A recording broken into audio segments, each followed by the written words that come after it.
Well, hello, friends. My name is Dan Masshart. Some of you may not know me. I'm a pastor here in Pennsylvania, and I've been overseas to Israel 3 times in the past. First time was 2018, and I am looking forward to going back again next June.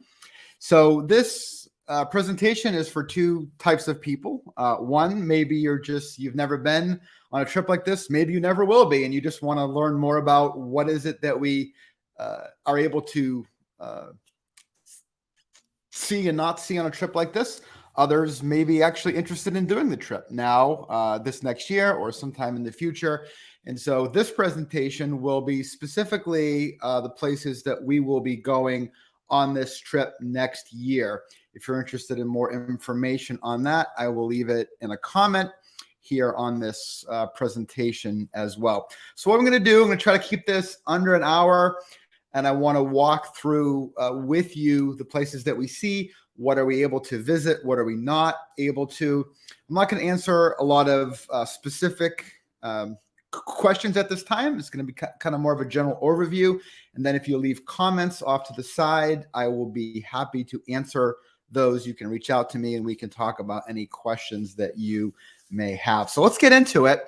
This is going to be a jump through, lots of pictures. I want to show pictures of almost every place that we see. There's a lot more pictures that I could show. Just kind of want to give you a little bit of a idea of where we go. So there's different, places you can go at different times. Again, this is kind of how this trip is going to go down. Once we land at the airport in Tel Aviv, we will get on our bus and make our way to Bethlehem. Depending on when exactly we get there, we may be able to make a couple extra places to visit on the way. But these are the stops here that I have in this presentation that are kind of the official places to stay, to visit rather, on our trip. So Bethlehem, of course, is a great place to visit. This trip, by the way, kind of tracks with the life of Jesus for the most part.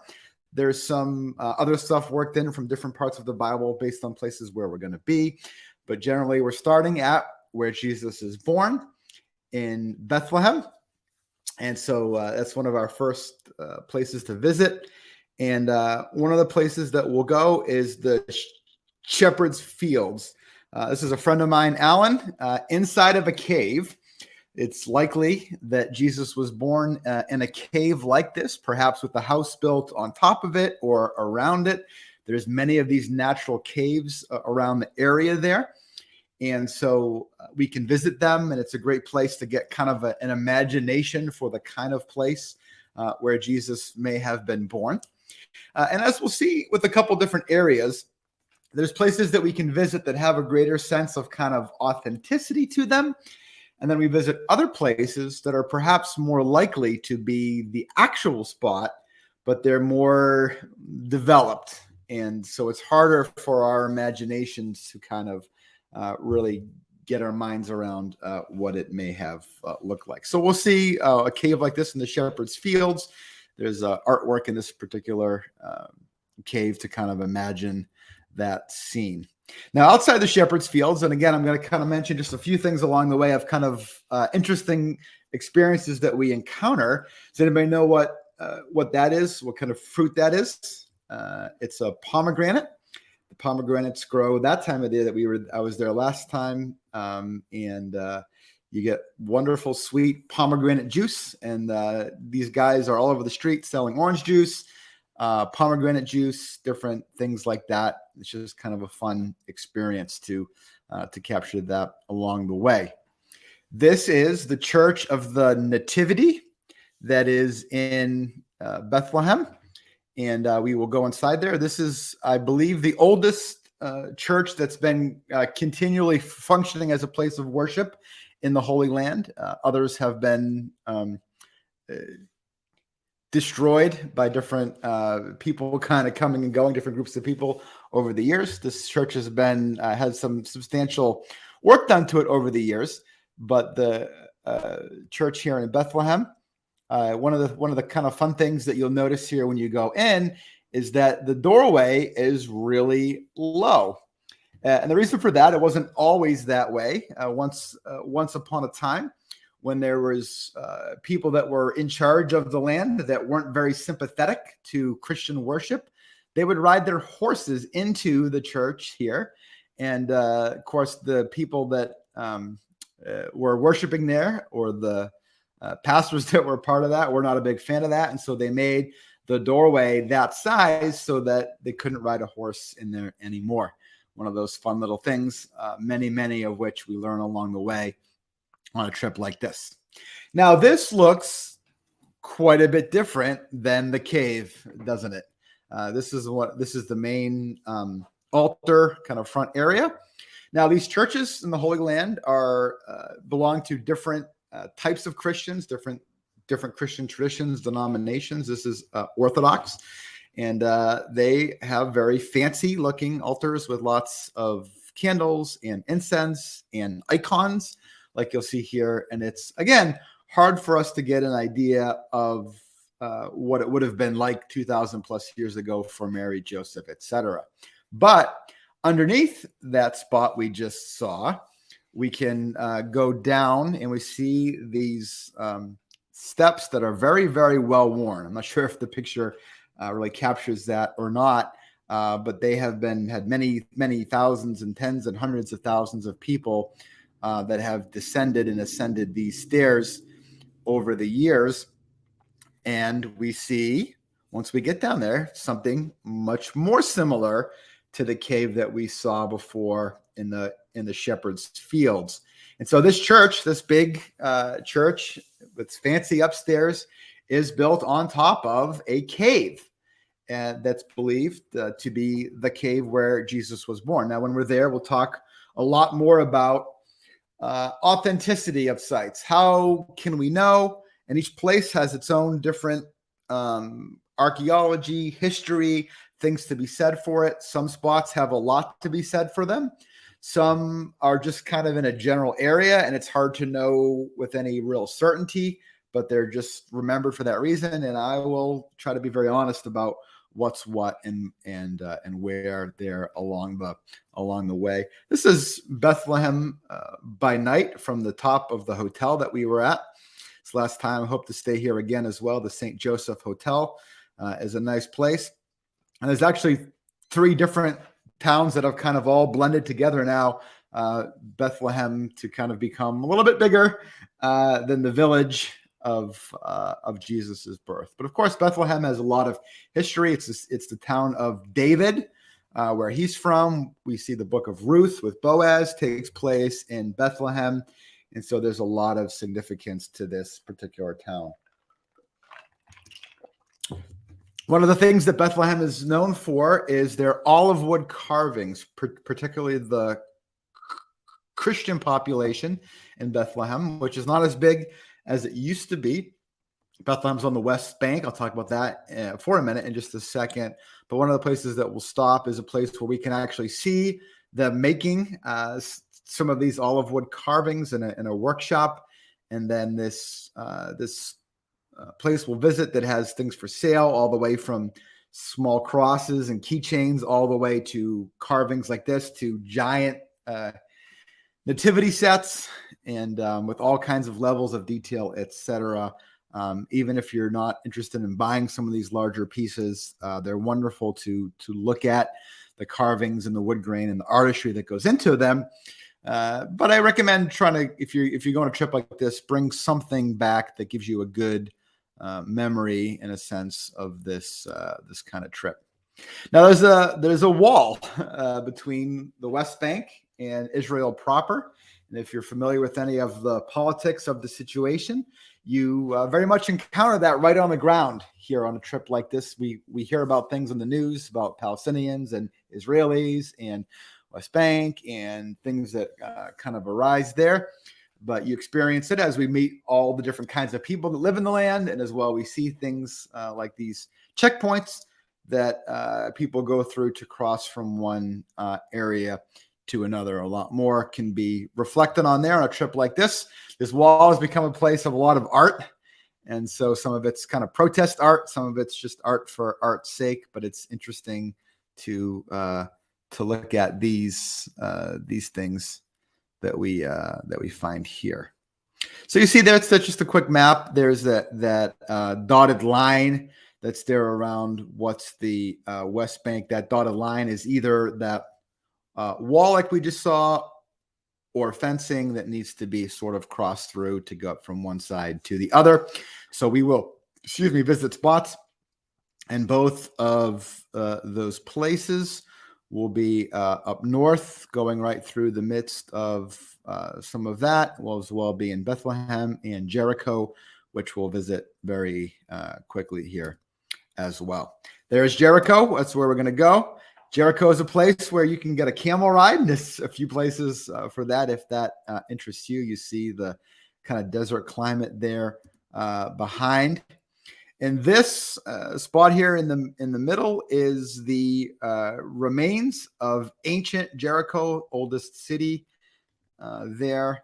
And a lot of it is tough to decipher, but we will see some of the oldest things that are that we can see there. It's also a place for a nice lunch to visit in Jericho. We'll pass by again. I'm not being exhaustive here. We'll pass by a sycamore tree, and we'll think of a particular character that encounters Jesus in that story as well as we go through Jericho. Again, I'm just trying to give kind of a sense here without being exhaustive, given the particular time frame. Will be about 10 or so days, 10 or 11 days on the ground there or more.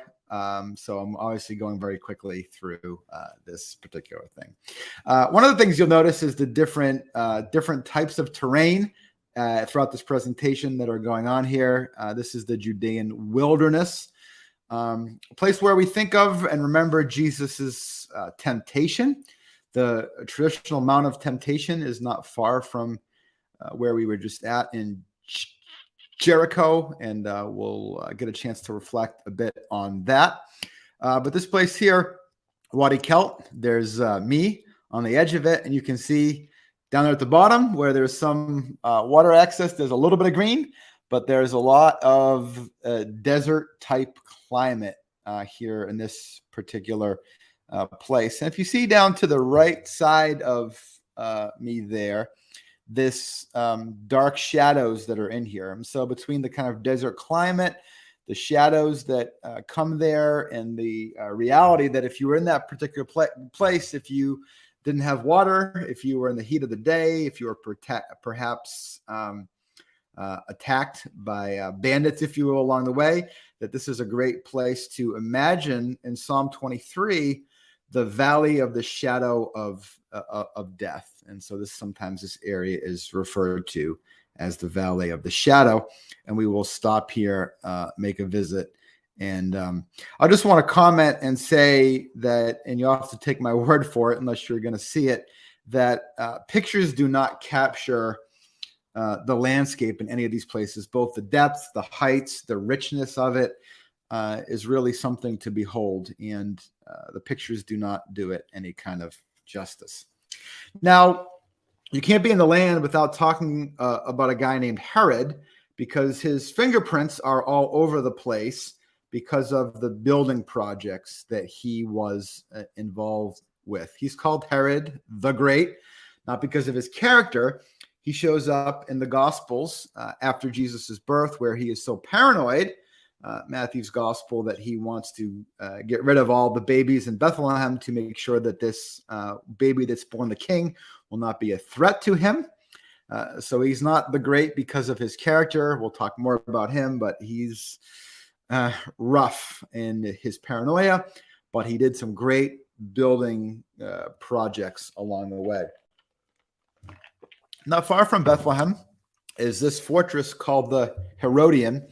And it's a man-made mountain of sorts. Begins on a little bit of a hill. And what's left of it today here is what you're seeing in these two pictures. And you'll see in the next slide that I'll turn to a bit of a reconstruction. But this is literally Herod making this fortress. And a lot of it is down inside of this. So when you look at it from a distance here and you see that mountain, inside of that is much of this building project that's then covered over with dirt on the side to make this bit of a mountain. It's perhaps likely, or at least possible, that as Jesus gave this particular teaching, he could have done so even as this massive construction project was in his background, or if not, as certainly people were aware of the Herodian in that area, no doubt. Truly, I tell you, if you have faith as small as a mustard seed, you can say to this mountain, move from here to there, and it will move. Nothing will be impossible for you. Herod did it with a lot of labor.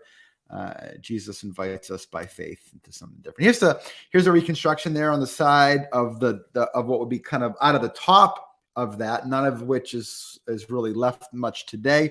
And then on the right, you can see kind of down inside what we're able to visit and see here today. There's a lot of walking here at the Herodian. This is one of the more difficult walks of the trip, but it's worth it. It's a good one and a fun visit.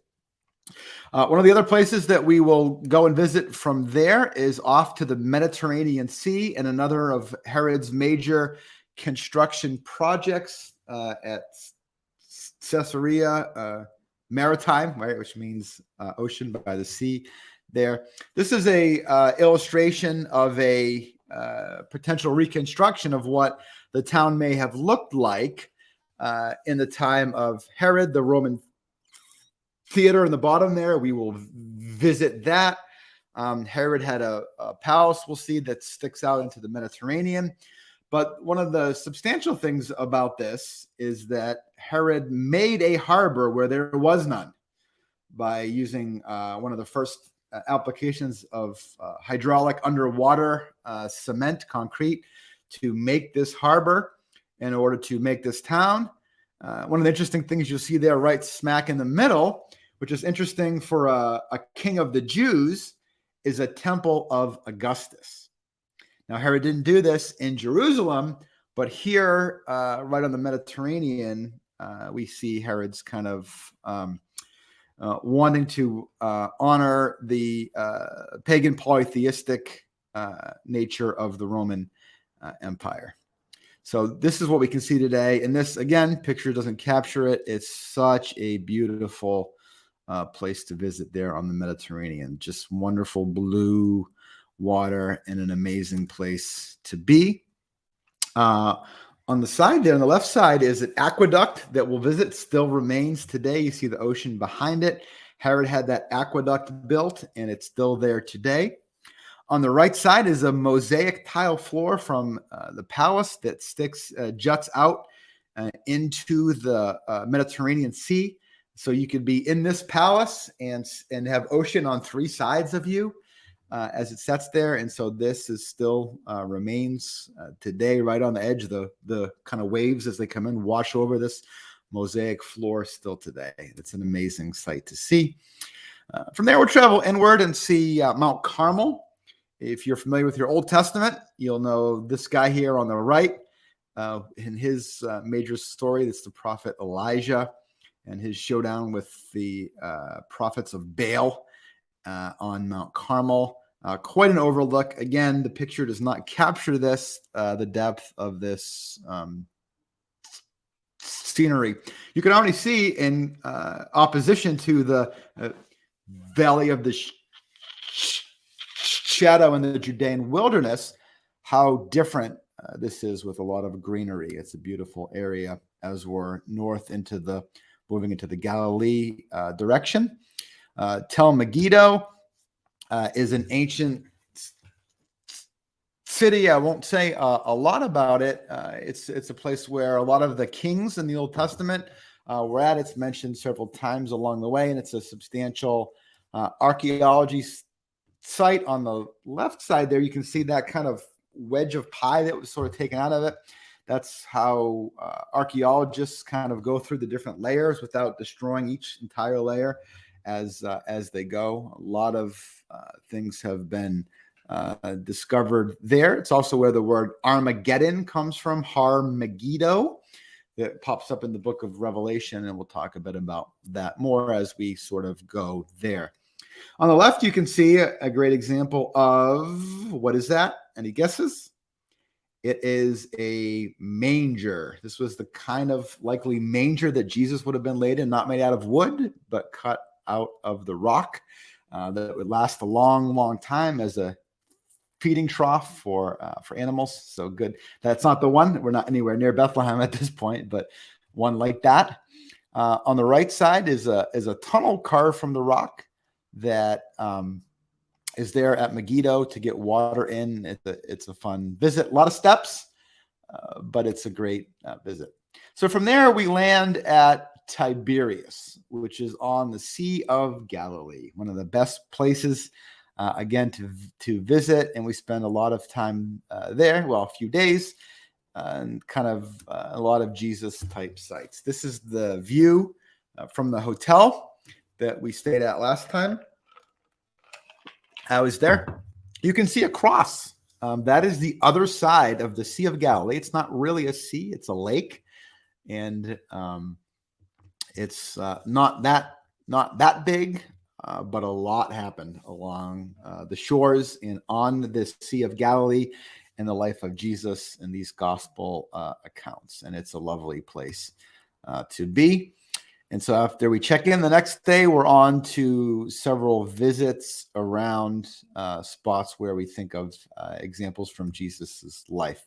Mount of Beatitudes. This is a lovely church, and you can't get a great view from the church itself, but when you look from the back porch there, you see this great overlook of the Sea of Galilee as we think of the Sermon on the Mount. Now, we don't know exactly where the Sermon on the Mount happened, but it happened right around here. And this is a great spot, a great potential spot, a great place to imagine where it could have taken place, and certainly to envision, right? Jesus there preaching, doing this teaching, and having the people kind of gathered around to hear him. And as we read the Beatitudes and remember them in this spot, it's a great time of kind of spiritual reflection there as well.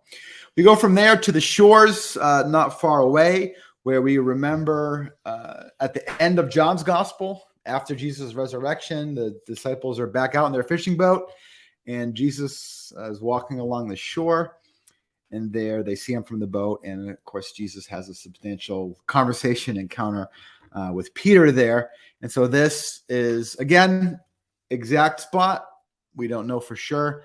But this is as likely an area as any for that to have happened, and a tremendous place to remember. Again, with the right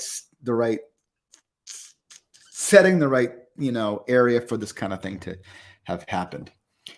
Capernaum was a major town in the time of Jesus. It is called his own town. The various gospel accounts refer to Jesus's time there in a substantial way.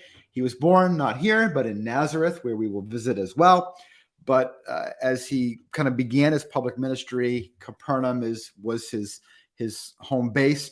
Capernaum was on or close to a major route where people would come through, and what was going on with Jesus, what he taught, the miracles that he did, the word would go with people as they traveled and quickly spread out from Capernaum, as opposed to Nazareth. It's really kind of isolated, and word would not have traveled as quickly from there.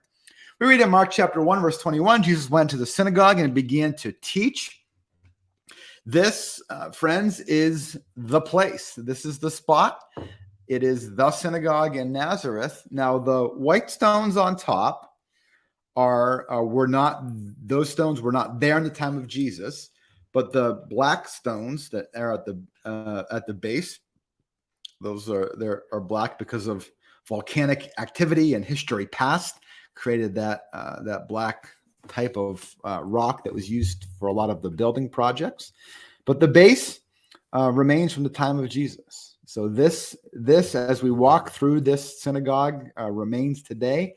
We are standing on the place where Jesus walked, in the place where Jesus went in and taught people. So it's quite a spot to have that level of authenticity going on there. Outside of the synagogue, we see kind of remains, reconstruction of the type of housing that would have been the place there. We see the church behind it that's built over what's believed to be Simon Peter's mother-in-law's house, where Jesus performed a miracle there as well. So lots to think about there in Capernaum, a lot of archaeology to look at. Magdala, where Mary Magdalene is from, there's an ancient synagogue there. Again, wonderful place to be, a lot of history. Replica there of a box that the Torah would have been kept in to take out the to read the scrolls, and just a great place to visit in Magdala. This pavement here, if you will, was from the first century marketplace. Did Jesus teach here? Specifically, the Gospels don't tell us, but we're told that Jesus taught in all the towns around there. So it's hard to imagine that Jesus would not have been in that synagogue, would not have stepped foot on this pavement right here. In the church that's built there, it honors the many different people in Jesus's life, particularly women. And what is this painting? This is a large, huge mural on the wall there. What is this a depiction of? The woman with the issue of bleeding, touching the hem of Jesus's robe for healing. Great place for reflection there, although it happened more likely around Capernaum. That picture there honors that particular story. The Sea of Galilee, a very beautiful place to be. We go out on a boat ride. That's a wonderful place to reflect on the many things that happen, to sing together, to hear someone share some reflections on the many things that happen with Jesus and his disciples, calming the storm, walking on the water, all of these things that happen on the Sea of Galilee. This is, for many people, one of the more special moments in the trip, really, to happen. So it's a lovely spot there on the Sea of Galilee. Just a little bit of movement.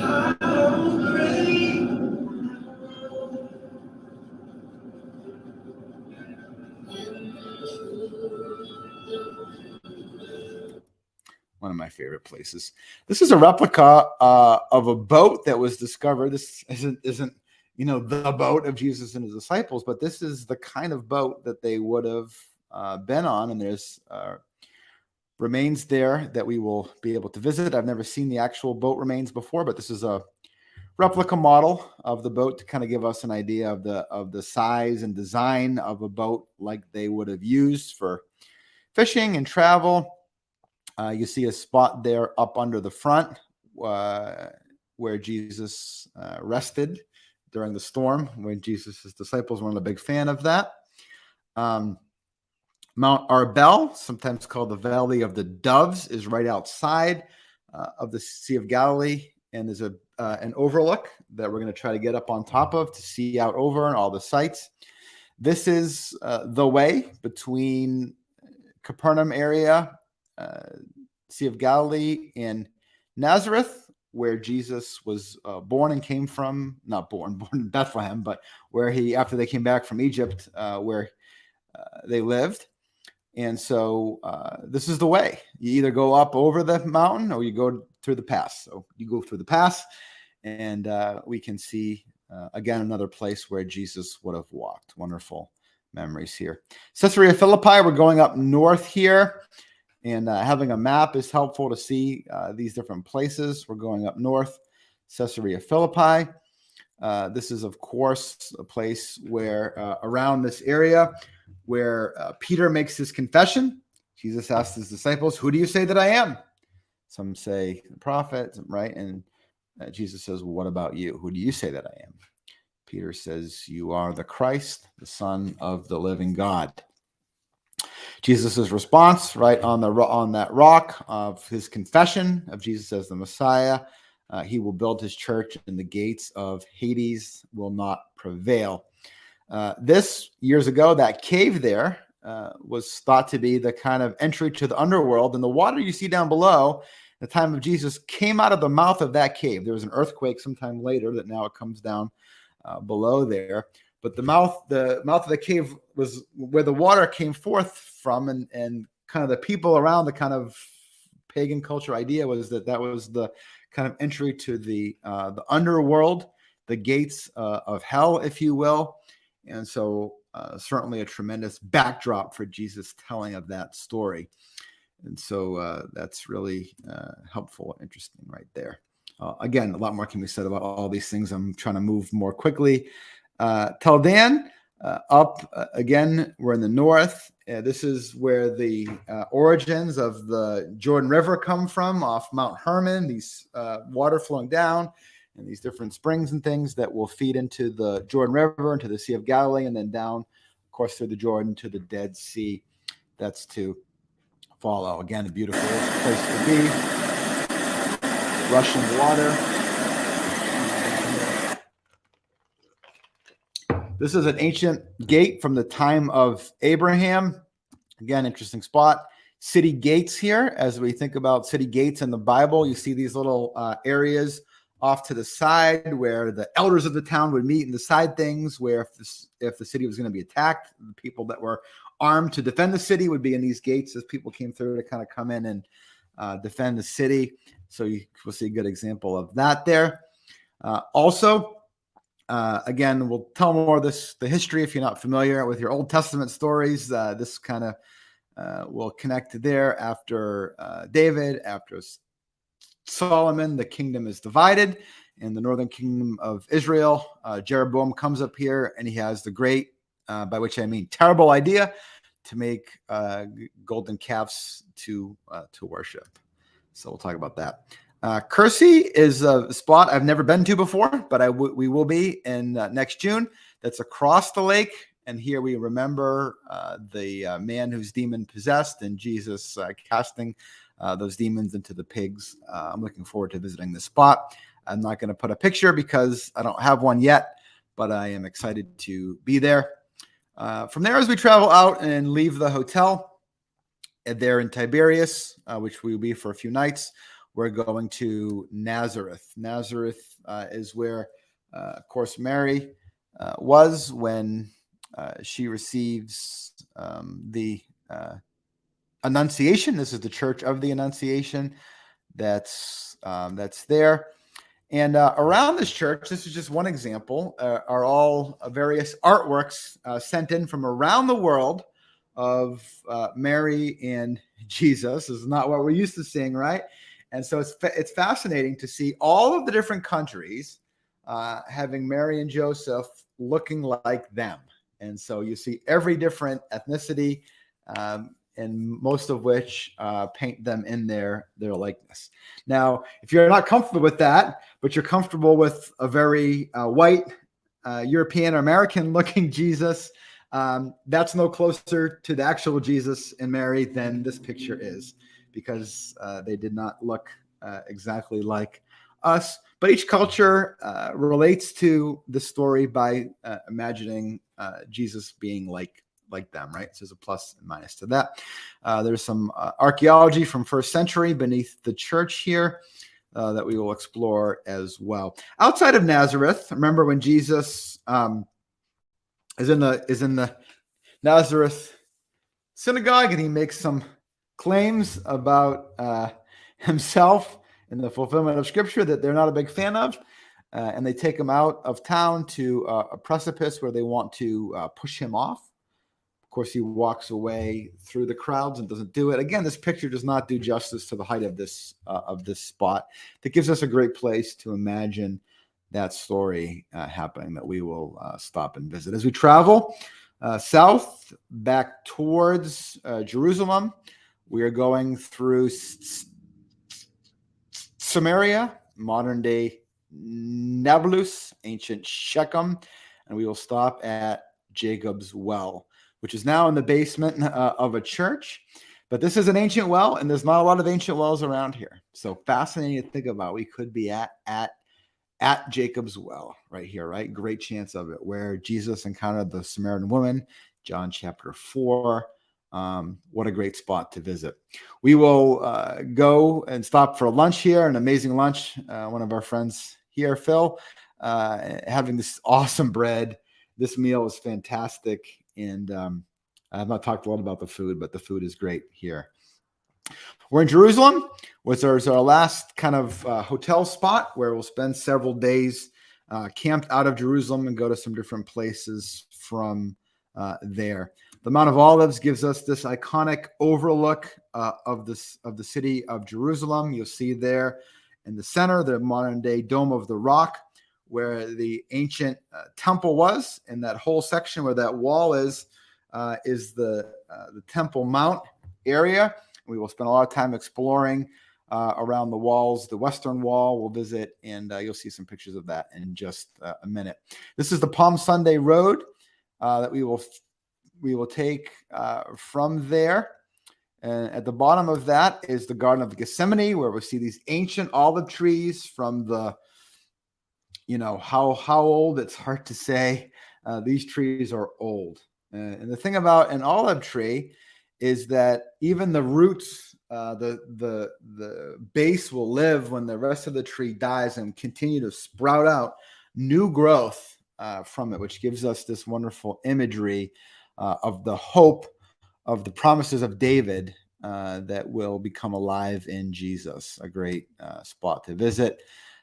When you see these rocks here, as you think about this kind of rock of agony inside of the church there, traditionally, but any of these places could have been the spot where Jesus cries out right to the Father in this moment of anguish, looking forward to the cross where he will give his life for our sins. Again, tremendous spot to visit. We'll go to the upper room. That picture is not really great, is it? Grainy spot. And I'll talk about what's to be said about this upper room spot and its authenticity. It's hard to determine with this one, but again, a good spot to remember the Last Supper with Jesus, Pentecost, etc. in that particular place. We'll go to a place called St. Peter in Gallicantu. This may be the house of Caiaphas. There's a couple different spots that it could be, but a wonderful visit. This ancient staircase connects the upper city from the lower city. And again, a spot for Jesus to travel. As we think about authentic spots for Jesus and his disciples. Substantial road here to visit. And then the underneath of this ancient house that's now a church, a place that may have been a prison and may have been a place where Jesus was kept. Wonderful spot to remember this painful time in Jesus's life. In the city of Jerusalem, the Via Dolorosa, the path that Jesus took, we remember. Again, there's several different theories and possibilities of the route and what it may have been, but as we walk this, we kind of remember many of these things. And I'm moving kind of quickly here through, in the essence of time, these different stops that recount the different things here along the way. But the Via Dolorosa stops, and again, I'm very much blowing past a lot of things that we will explore there along the way. Ends at the Church of the Holy Sepulchre, one of the iconic domes there. It's over the spot of the tomb of Jesus. And now we know from the gospel accounts that the crucifixion and burial spots are not far from one another. This church is bigger than it looks. These spots are close, but not that close. This is the rock. It's up a level. That's thought to be the rock of Golgotha, where Jesus is crucified. And so we'll see that there. So there's just a couple pictures of that. There's a lot to see.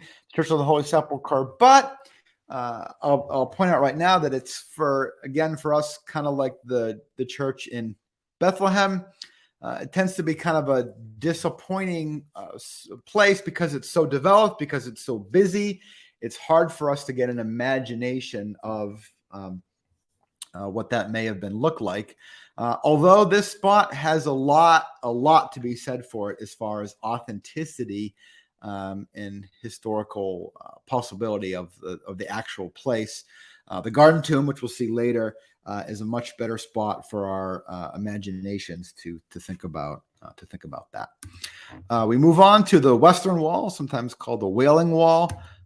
This is not the temple itself, but the remaining retaining wall. And these stones here at the bottom are the original stones from the time period of Jesus, the Herodian period. This, of course, is a very substantial spot for the Jewish population today to visit, a spot of prayer, and just a very significant place to be. This is a place where people put all these little white things there are prayers written down. That's my dad there at the wall putting prayers in there. Some interesting things to see that's maybe again hard to imagine. You'll see this on the left side here, that kind of longer stone with the smaller stones underneath it just looks like something in the wall. But that is what you see, the reconstruction there on the right side. Robinson's Arch. He was an archaeologist who kind of first discovered this. And we'll see a lot of this temple. Talk a lot about the temple and kind of what we can see from archaeology. And it's just really a great spot. A lot that can be said. Around the southern side from the Western Wall, at the bottom, we see this large staircase here that goes up. The stairs at the bottom there are original. And these are sometimes called the teaching steps, where Jesus would have walked up and down with his disciples, where he may have been to teach. And we'll talk about some of that teaching there, but a tremendous, again, authentic Jesus was here spot for us to visit. Then we have the Garden Tomb, which is in Jerusalem, not too far from there, outside of the Old City. This is a fantastic natural spot that some people believe was the spot of the crucifixion and burial, resurrection of Jesus. We'll talk about those things when we're there, but it's just a great natural spot, a place to really reflect on the realities of the death and resurrection of Jesus and what that means for us. Again, a lovely place. We will have a little worship service here, take the Lord's Supper together, and a great place to be. More Jerusalem, Old City. Again, I'm just kind of throwing in some different slides here just so you can see. This is on the left, is on top of the wall that you can walk on and see. This is one of the major gates on the right. Beautiful gate, Damascus Gate, that one's known as. There, and the Old City is full of shops and spices and things to see. This trip that's coming up has a whole extra day with no itinerary, just to explore around Jerusalem or whatever you want to do. There's museums, there's different things to visit. You can just relax, but it gives some time to shop around and do that. There's nothing quite like the Old City of Jerusalem, and I can't wait to be back there. So the free day gives some opportunities. This is the city of David, which is right below the Old City today. This is an ancient, perhaps before the time of David, retaining wall type structure that's there in the city of David. Hezekiah's tunnel is there, and you can walk through it. This will be an option, a free day option on the right there. The pool where Jesus healed the man born blind is a great spot. And there's just more. There's more. I'm just an opportunity for baptism in the Jordan River on the trip. This is the caves of Qumran, where the Dead Sea Scrolls were found. We will be there. We will stop at the Dead Sea, where you can go in and you can't sink. There's so much salt that you float right to the top. It's quite an experience. More things that are along the way. This is the pool of Bethesda, where Jesus, another major healing that's there. Reconstruction of the Roman city kind of marketplace there, the Cardo main street.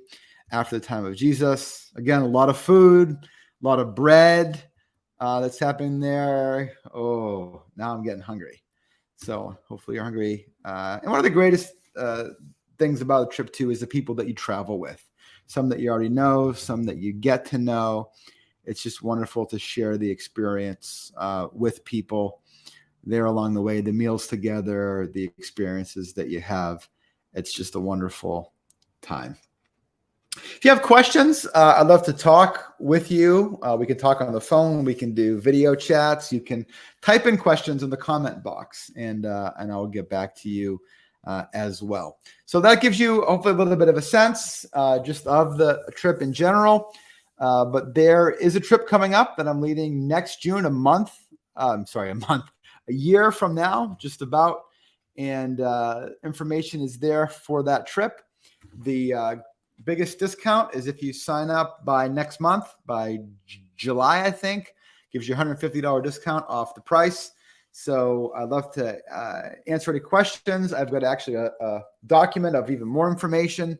If you're interested in that, I'd be glad to talk with you.